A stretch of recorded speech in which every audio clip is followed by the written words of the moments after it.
After the eagle left, I went to sleep. And the next thing I remember was being in my baby bed. After the eagle left, I fell asleep. Next thing I remember is being in my baby bed and my mother handing me a bear, saying, "Honey, this has been blessed by the medicine man, and I wanted to let you know that you were born of the bear clan. This has been blessed to protect you and keep you safe.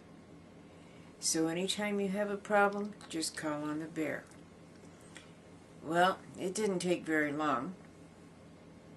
There was a Jesuit priest and an uncle that came into the bedroom, and they were talking about getting rid of me and how to get rid of me. One wanted to kill me and my mother. The other one did not believe that it was right to kill a child that could not speak. And so they had an argument and left. And I held on to that bear and I begged it for help. And I remember hearing it growl and growl, and I think maybe that's the reason it left. Next, I remember being in the arms of a grandmother, being carried up a mountain to this fantastic cave. And at this cave, it was big. I mean, yeah, you could hold a powwow in it. That's how big it looked to me. Huge.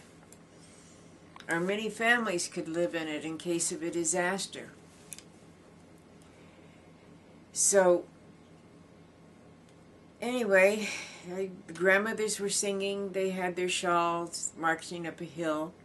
And two men on horseback riding with them, making sure that nobody was following. Because this is in the mid-40s when our people were forbidden to do any ceremonies, to do anything that was outside the church's idea of what needed to be done and what the government thought that they wanted us to do. So anyway, we get in the cave. They draw a circle, place me in the circle, and put medicine items down. I know there was water, there was salt, there was fire, and there was other items, and they were praying. When all of a sudden this Jesuit father, with his black cape, black belt, corded belt, black dress, in fact they call them black robes, with his three-cornered hat, shows up at the entrance of the cave. Oh, I beg the grandmothers to pray. Please, please pray. Get rid of him. Get rid of him. He's dangerous. He wants to kill me. Please, please, please. And they just kept praying, and he kept yelling, and they wouldn't listen to him. Finally, the two men took him away. But I was so frightened. I remember being so frightened. And the next thing I know, I go back to sleep, and I wake up again with them beside the bed, talking about how to get rid of me.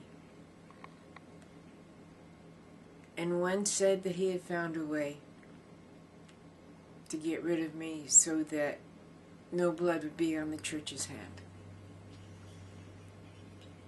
and that he would handle it so that I would never be able to get back home. I never know who I am. And that is where Grandmother M came into the picture. She had had dreams and visions about what was going on, which Jesuit priest to contact. She contacted him. She knew that they were going to be breaking into a house. She didn't realize that there was going to be as much violence as went on, and neither did the Jesuit priest. But she made arrangements for the Jesuit priest to say that, like Moses, they would put me in a basket and set me afloat in the ocean, in the lake. That way, nobody would have blood on their hands. And if I survived, nobody would know where I came from.